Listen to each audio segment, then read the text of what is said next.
السلام عليكم ورحمة الله وبركاته. حمدا يوافي نعمه ويكافي مزيده، ثم الصلاة والسلام على رسول الله محمد وآله وأصحابه وسلم. أما بعد، أما بعد ya kumshukuru Allah tabaraka wa taala na kuzihitaji rehma na amani zimfikie bwana mtume Muhammad sallallahu alayhi wasallam. Ama ndugu yangu, wewe ambaye unetazama clip hii, naamini biidhnillahi tabaraka wa taala tutaweza kufikishiana makubwa walau ndani ya dakika chache hizi tulizonazo, na naamini kwa utukufu wake Allah tabaraka wa taala tutapata ufumbuzi wa mambo kadha wa kadha ambayo yanatuzunguka kila siku katika maisha yetu ya hapa duniani, kila siku katika mihangaiko yetu, kila siku katika utafutaji wetu wa riziki, kila siku katika hali ya makazi yetu ya kulala. Naamini kwa utukufu wake Allah tabaraka wa taala tutakaa katika afya zilizokuwa njema. Ndugu yangu, ama kwa leo hii tutaweza kuongelea kitu kikubwa kabisa ambacho kinachoitwa sihru takhyil, uchawi wa kuleta mazonge, uchawi wa kuleta mauzauza, uchawi wa kuleta maruerue na kadhalika. Basi inshallah tutaangalia kwa mujibu wa kitabu na sunna namna gani ya kuweza kunusurika na balaa hili kwa utukufu wake subhanahu wa ta'ala inshallah. Kwa hiyo tunasema hadha an-naw'u min ashadd as-sihr. Tunasema uchawi aina hizi ni miongoni mwa aina ya uchawi uliokuwa ni mkubwa kabisa katika hali ya kumwangamiza mwanadamu. Uchawi wa aina hii ni uchawi ambao ulikuwa ni hatari sana, ambapo inatakiwa tuweze kujilinda na kujinusuru kupitia maongozo wake Allah tabaraka wa taala na bwana mtume Muhammad sallallahu alayhi wasallam. Kwa hiyo tunasema uchawi huu, tunasema wa minhu ma sahara minhu as-saharat Firaun li Musa alayhi salam. Uchawi huu ni uchawi ambao ulioweza kutumika. Firauni alayhi salam aliweza kukusanya kundi la wachawi. Inasemekana kila kwamba walikuwa wachawi 1070. Wachawi hawa 1070 wakateuliwa kidogo mpaka kufikia wachawi 7, mabingwa 7 ambao wanaweza kupambana na Nabii Musa alayhi salam ili kuweza kumshinda na kuweza kurudisha utukufu wa Firauni, kuendelea kutambulika kwamba yeye ni Mungu. Hali ya kuwa Nabii Musa alayhi salam yeye anashindana na wachawi hawa wa Firauni, si kwa maana kwamba yeye ni mchawi, bali anatumia kadari na uwezo wake Allah tabaraka wa taala namna gani anavyomwamrisha ili kuweza kuwashinda wachawi hao wa Firauni. Na naamini kwa utukufu wake subhanahu wa ta'ala tutaweza kwa pamoja kuwashinda wachawi wanaweza kutusumbua katika aina hii ya uchawi tunaita sihru takhyil, uchawi unaoleta mauzauza, uchawi unaoleta mazonge, uchawi unaoleta maruerue katika afya na mwili wa mwanadamu inshallah. Ni kama jinsi ambavyo Allah tabaraka wa taala alivyoweza kusema katika suratul A'raf aya ya 116. Allah tabaraka wa taala anasema baada ya a'udhu billahi minash shaitani rrajim, falamma alqaw saharu a'yuna an-nasa wastarhabuhum waja'u bisihrin 'adhim. Allah tabaraka wa taala anasema baada ya wachawi wale wa Firauni kutupa chawi zao, kutengeneza chawi zao na kuanza kuroga pale, anasema na kuanza kuwatishia watu wakaanza kutishika kutokana na uchawi ambao walikuwa kiufanya pale, uchawi wa fimbo, uchawi wa kamba. Wakatupa kamba zao za kichawi, wakatupa fimbo zao za kichawi, wastarhabuhum, na watu wakaanza kuogopa, wakaanza kutishwa kuona zile kamba sio kamba tena, wala zile fimbo sio fimbo tena, bali ni nyoka wakubwa kabisa ambao wanatishia maisha ya wanadamu. Na Allah tabaraka wa taala kwa uchawi huu akamwambia Nabii Musa alayhi salam, na anamueleza bwana mtume Muhammad sallallahu alayhi wasallam kwamba waja'u bisihrin adhim, watu hawa wachawi hawa malainu hawa wa Firauni kweli walikuja na uchawi uliokuwa ni mkubwa kabisa kabisa, ambao uchawi huo ndio huo tunaenda kuongelea leo biidhnillahi tabaraka wa taala inshallah. Lakini pia tunapata kuona namna gani Allah tabaraka wa taala kaueleza tena uchawi aina hii katika suratu Taha aya ya 66.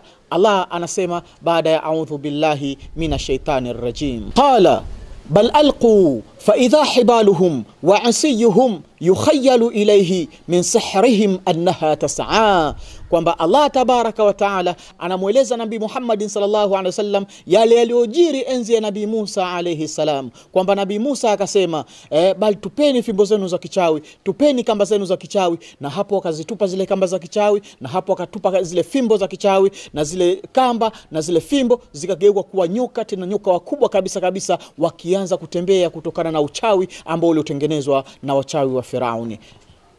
Kwa uchawi kama huu Nabii Musa alayhi salam alipoona na akataka akaogopa Nabii Musa alayhi salam kutokana na uchawi wa aina hile, na Nabii Musa alayhi salam akataka kukimbia. Mwenyezi Mungu anamuelezea Nabii Musa, anasema fa aujasa fi nafsihi khifatan Musa. Nabii Musa alayhi salam akaogopa, akapata wasiwasi katika kifua chake na kutaka kukimbia pambano lile, lakini Mwenyezi Mungu subhanahu wa ta'ala akamwambia usikimbie, innaka antal a'la, hakawe Nabii Musa upo juu na utashinda. Na inshallah na mimi naamini kwa chawi za aina hizi, kwa matatizo ya aina haya ya uchawi wa aina hii, naamini tutashinda kwa utukufu wake subhanahu wa ta'ala, kama jinsi Nabii Musa alayhi salam alivyoweza kushinda uchawi huu na wachawi wa Firauni kwa utukufu wake subhanahu wa ta'ala inshallah. Sasa inapotokelezea kwamba mtu amerogwa uchawi huu, uchawi wa takhyil, uchawi unaoleta maruweruwe, uchawi unaoleta mazonge, uchawi unaoleta yani kama mazingaombwe fulani katika macho ya mwanadamu na katika afya na mwili wa mwanadamu,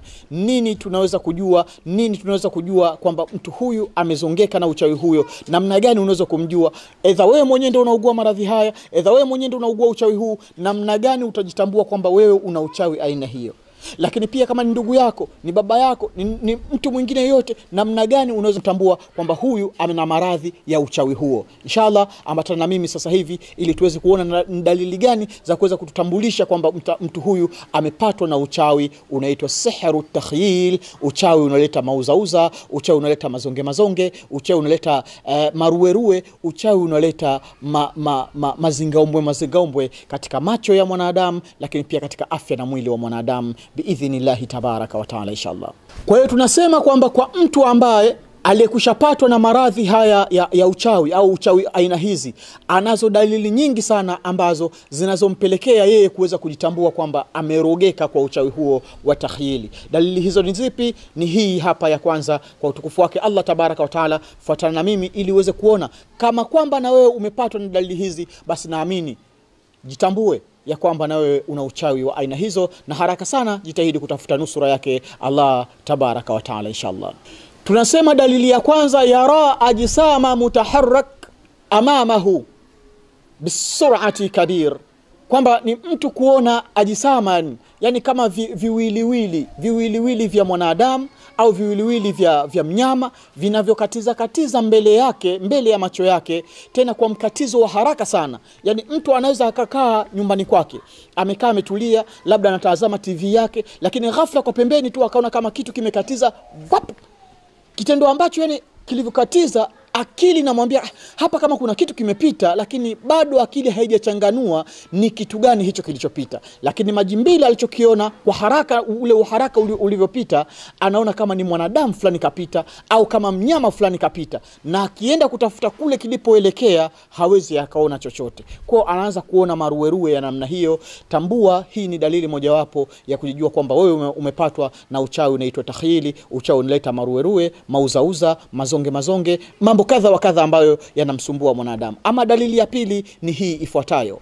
Dalili ya pili tunasema yara sakinan mutaharrikan wa mutaharrikan sakina, kwamba ni mtu kuona yani kuona kile ambacho kisichotikisika akakiona kinatikisika, na kile ambacho kinachotikisika akakiona kikawa hakitikisiki.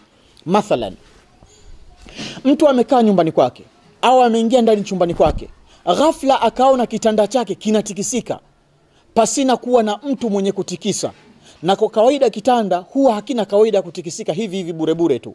Sasa akaona kitanda chake kinatikisika. Hii ni dalili ya kujitambua kwamba wewe umerogeka. Au mtu yupo ndani kwake akaona sofa zake au kochi yake inatikisika kana kwamba kuna mtu anaivuta pasina kumuona huyo mtu akiivuta, yani inakuwa inatikisika namna hiyo, tambua kwamba umesibiwa na uchawi wa aina hiyo. Lakini pia kuna vile vitu ambavyo kawaida yake vinatikisika lakini akaviona havitikisiki. Mathalan, nyumbani kwake ameweka bustani ya maua yale kwa kawaida yanatakiwa wewe yanatikisika, lakini kwa sababu tu labda ya kupigwa na upepo na kadhalika, lakini akawa anaona yale maua yamesimama, utasema kama ni maua bandia ambayo yalibandikwa tu pale, hayawezi kutikisika kwa vyovyote vile. Kitendo hiki ni dalili mojawapo ya kutambua kwamba wewe umesibiwa na uchawi unaitwa sihru takhyil. Uchawi unaleta mauzauza katika macho ya mwanadamu, uchawi unaleta maajabu katika macho ya mwanadamu, lakini vile vile katika mwili wa mwanadamu. Dalili ya tatu ya kujitambua kwamba wewe umekwisha rogeka au nyumba yako ina mauzauza hayo au machawi ya aina hizo au mashetani ya aina hizo, dalili ya tatu ni ipi? Ni hii ifuatayo. Dalili ya tatu dalili ya tatu ni kwa mtu ambaye anaweza akaona kitu kizuri kuwa ni kibaya na kibaya kuwa kizuri. Hii ni dalili ya kujitambua kwamba wewe umerogeka uchawi wa aina hizo. Kitu fulani kwa kawaida ni kizuri, lakini wewe ukakiona ni kibaya, na kile kibaya ambacho hata mtu mwingine akiulizwa kwamba hiki ni kibaya akasema kwamba ni kibaya, wewe kwako utasema ni kizuri. Hii ni dalili ya tatu ya kujitambua kwamba wewe umerogeka uchawi wa takhyili, uchawi unaleta mauzauza katika macho yako, lakini pia katika afya yako. Lakini dalili ya 4 au ya 5 ya kujitambua kwamba wewe umerogeka na uchawi huu wa takhyili. Dalili ya 4 ya kujitambua kwamba wewe umerogeka na uchawi huu wa takhyil, tunasema yara as-saghira kabiran wal kabiran saghira, kwamba ni mtu kuona kitu kilichokuwa kidogo kukiona ni kikubwa na kitu kikubwa kukiona ni kidogo. Yani unakuwa unabadilishiwa mazingira ambayo yani kinyume chake ukaona kinyume chake. Ndivyo uchawi huu wa takhyili jinsi ulivyo, uchawi wa kuleta mauzauza, maajabu katika macho ya mwanadamu. Au ukasikia sauti za hovyo, sauti za ajabu ndani ya nyumba, yani ukasikia kana kwamba kuna mtu anaongea ndani ya nyumba, lakini ukienda kumtafuta yule mtu humuoni, inakuwa ni kinyume chake. Au ukasikia michakato ya mtu anatembea ndani ya nyumba, ukasema huu ni mchakato wa miguu kabisa, mtu anatembea ndani mwangu, na ukianza kumtafuta huyo mtu ambaye anatembea ndani ya nyumba humuoni. Hizi ni dalili za uchawi unaitwa sihru takhyil. Ni uchawi unaleta mauzauza katika mwili na afya ya mwanadamu.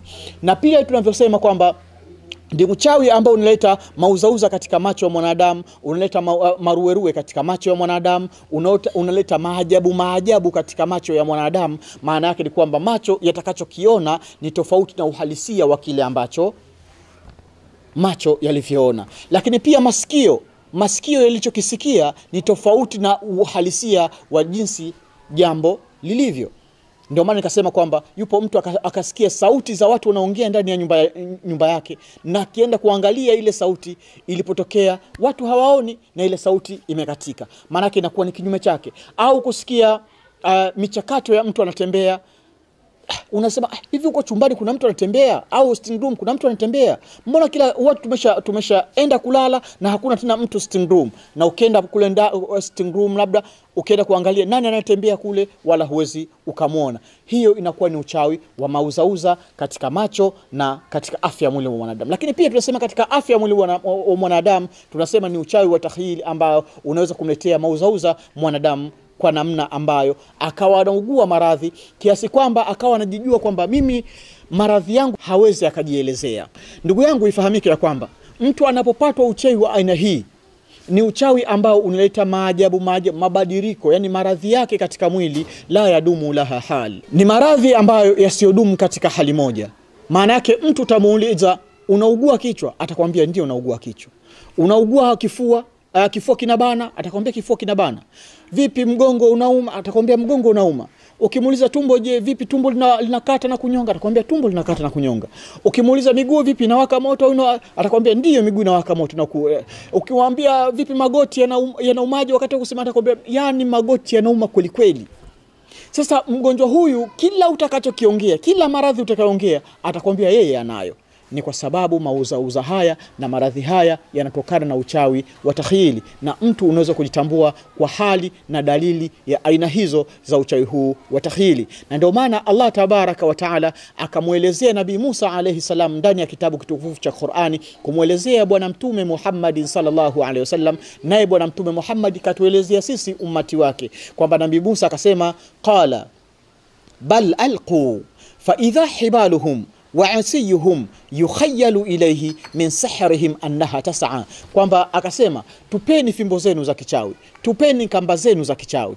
Sasa wale wachawi wa Firauni walipozitupa zile kamba za kichawi, walipotupa fimbo za kichawi, zile kamba na fimbo zikageuka, pia wa fimbo zikageuka kuwa nyoka. Na macho ya wanadamu wakitazama zile fimbo, macho yakitazama zile kamba, wanaona si kamba tena bali ni nyoka, tena nyoka wakubwa. Laiti kama yule nyoka akimsogelea, basi yule nyoka ataweza kumdhuru. Na watu wakaanza kupata taharuki, kama jinsi Allah akasema wastarhabuhum, wakaanza kuwatisha, ni watu wakatishika kweli kutokana na macho yanavyoona si halisi ya kile kitu ambacho kinachoonekana. Na ndivyo hivyo ilivyo kwa mtu ndani ya nyumba yake, anaweza akawa anaona maajabu mauzauza fulani, au anaona wadudu kadha wa kadha wakikatiza ndani ya nyumba, wadudu ambao hata panya ambao ukiwapa sumu watu, panya hao wanakuwa hawezi wakafa. Panya hawali sumu hiyo kwa sababu si panya waliokuwa halisi. Lakini pia kuona vitu vya hovyo, vitu vya ajabu kinyume chake, hii ni dalili ya kujitambua kwamba wewe umepata uchawi unaitwa sihr at-takhyil, uchawi unaleta mauzauza katika afya yako. Kwa hivyo unaweza ukapata na uchawi huu kwa kutegeshewa katika macho yako, na ndani ya nyumba yako, nyumba ikawa inakutisha, nyumba pengine ukaihama, nyumba ukao unaikimbia. Na wapo wapangaji ambao wanapanga katika nyumba za watu na wanakutana na mauzauza kama hayo, na wengine mpaka kufikia kusamehe kodi zao na kuweza kuondoka.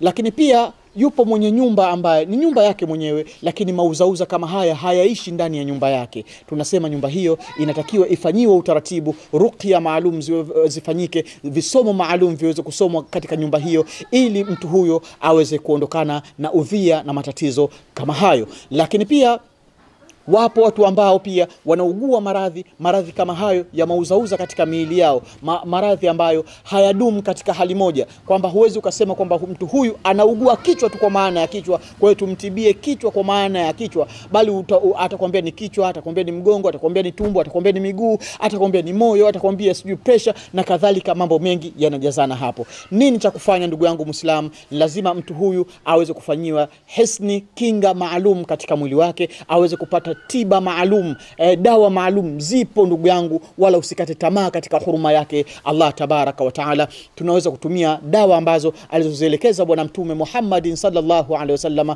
na wewe ukabarikia katika ponyo iliyokuwa ni nzuri kabisa. Lakini pia tunaweza kutumia dua maalum za kuweza kukuombea na shetani huyo au maradhi hayo ya kichawi yakaweza kuondoka katika mwili wako, na ukabakia ukiwa salama salmini kwa utukufu wake na huruma yake Allah tabaraka wa taala. Wasiliana na mimi kwa namba ya 0713439891. Hii unaweza kunitafuta kwenye WhatsApp, lakini pia waweza kunipigia moja kwa moja tukaweza kuongea kwa namba ya 0776969998. Mimi ni kuage, ni ndugu yako Khamisi Suleimani, nikwambie wassalamu alaikum wa rahmatullahi wa barakatuh.